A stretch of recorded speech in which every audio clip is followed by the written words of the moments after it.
От доста години, от десетилетия насам е плъзнало едно учение, че никой, ама никой не може да бъде праведен или съвършен пред Бога. И точно това е целта на Сатана.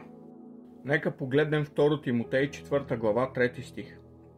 Защото ще дойде време, когато няма да търпят здравото учение, но понеже ги сърбят ушите, ще си натрупат учители по своите страсти.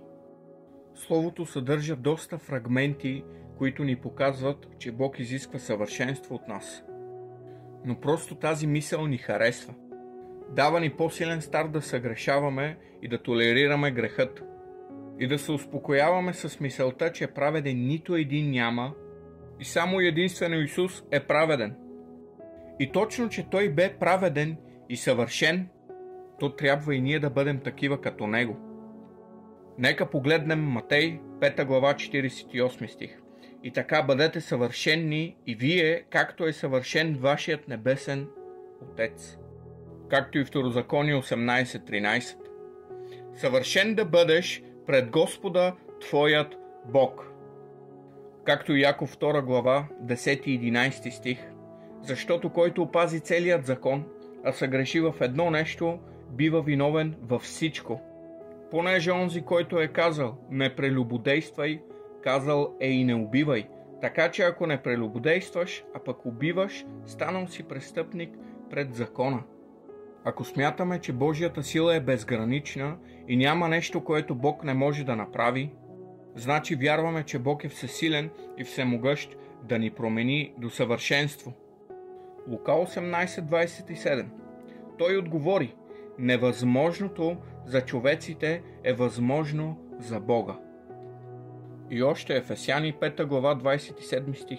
За да я представи на себе си църква славна, без петно или бръчка или друго такова нещо, но да бъде свята и непорочна. За да я представи славна.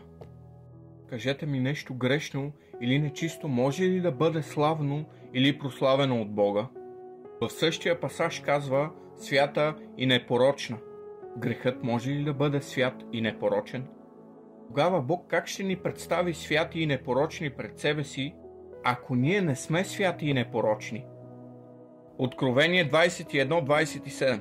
И в него няма да влезе нищо нечисто, нито онзи, който върши мерзост и който лъже, а само записаните в книгата на живота на Агнеца. В този пасаж е включена и лъжата, която лъжа ние християните ежедневно си позволяваме да я практикуваме. И това е в резултат на толерантност към греха. Отново успокоявайки се, че сме хора и че не можем да бъдем съвършенни. Според Библията не само, че е възможно, но и трябва. Има един доста силен начин да стигнем до там. Римляни 13 глава 9 и 10 стих. Понеже заповедите не прелюбодействай, не убивай, не кради, не пожелавай и която и да била друга заповед се заключава в тези думи: да обичаш ближния си както себе си. Любовта не върши зло на ближния си, следователно любовта изпълнява закона. Нека само си спомним какви бяхме, когато решихме да приемем Исус. И как всички казват, че първата любов е най-силна. Първата любов не е ли вътре в нас? Ако някога я е имало, но сега вече я няма, трябва да знаем, че няма да влезнем в небесното царство без нея. Защото Бог изисква от нас първата и пламенна любов. Откровение 2 глава 4 стих. Но имам това против тебе, че си оставил първата си любов. Другият аргумент. Съвършенни хора няма и само единствено Исус е бил съвършен.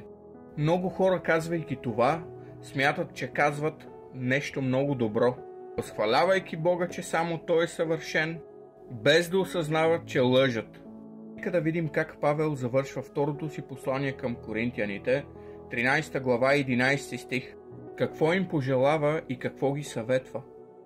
Най-накрая, братя, здравейте, усъвършенствайте се, утешавайте се, бъдете единомислени, живейте в мир и Бог на любовта и на мира ще бъде с вас. Тук Павел съветва ли ги да се усъвършенстват? Нека да видим няколко старозаветни героя, които Бог нарича съвършенни. Трето царе 11 глава 4 стих. Когато Соломон остаря, жените му преклониха сърцето му към други богове и то не бе съвършено пред Господа неговия Бог, както сърцето на баща му Давид. Както и трето царе, както и второ летописи 15 глава 17 стих. Но високите места не бяха премахнати от Израил, сърцето обаче на Аса беше съвършено през всичките му дни. Както и Евреи 11 глава 5 стих. С вяра Енох бе преселен, за да не види смърт и не се намери, защото Бог го пресели, понеже преди неговото преселване бе засвидетелствано за него, че е бил угоден на Бога. Енох е бил угоден на Бога. Едно е нещото, което ни прави угодни, праведни или съвършенни пред Бога. И това е любовта. Нека да видим какво нашият Господ Исус Христос казва относно това в Евангелието според Йоан 14 глава 23 стих. Гласи: Исус му отговори: ако ме обича някой, ще пази учението ми и Отец ми ще го възлюби и ние ще дойдем при него и ще направим обиталище в него. Както и 2 Йоан 1.6. И любовта е това да ходим по неговите заповеди. Тази е заповедта, в която трябва да ходите, както сте чули от началото. Следователно, съвършен, праведен и угоден на Бога е този, който обича. Христовата любов е тази, която ни дава силата да изпълняваме всичко, което Бог изисква от нас. Това нека да се стремим към праведност и съвършенство чрез Христовата любов на нашия Господ. Бъдете благословени!